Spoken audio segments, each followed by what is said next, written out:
Good morning to all of you. This is Mohammad Mohsin from bachelor of technology. आज का जो हमारा लेक्चर है वो है फोर्स पे। फोर्स आज का टॉपिक है।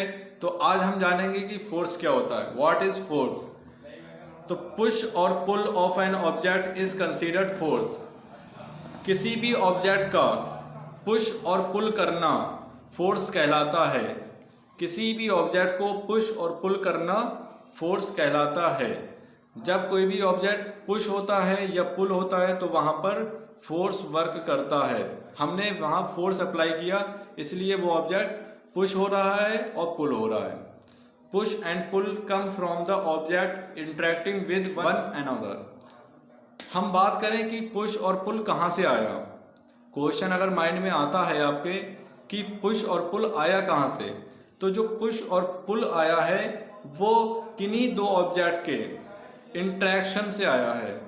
मतलब किन्हीं भी दो ऑब्जेक्ट का जब इंटरेक्शन होगा या दो से ज़्यादा ऑब्जेक्ट्स का इंटरेक्शन होगा तो वहाँ पर पुश और पुल आ जाएगा। मतलब कोई भी ऑब्जेक्ट पुश भी हो सकता है या कोई भी ऑब्जेक्ट पुल भी हो सकता है। अब बात करते हैं सिंबल की। तो जो फोर्स का सिंबल है वो है F। तो फोर्स का सिंबल क्या है, F। फोर्स को F से डिनोट किया जाता है और उसकी फोर्स की जो SI यूनिट है वो है न्यूटन। SI बेस यूनिट क्या है, किलोग्राम मीटर पर सेकंड स्क्वायर। ये हमने कुछ लेक्चर पहले पढ़ा था कि बेस यूनिट क्या होती है और ड्राइव्ड यूनिट क्या होती है। अगर आपने बेस यूनिट और ड्राइव्ड यूनिट का लेक्चर नहीं देखा है तो पहले आप वो लेक्चर ज़रूर देखें। फॉर्मूला, अगर फोर्स के फॉर्मूले की बात की जाए तो फोर्स का जो फॉर्मूला होता है F = ma, force = mass into acceleration.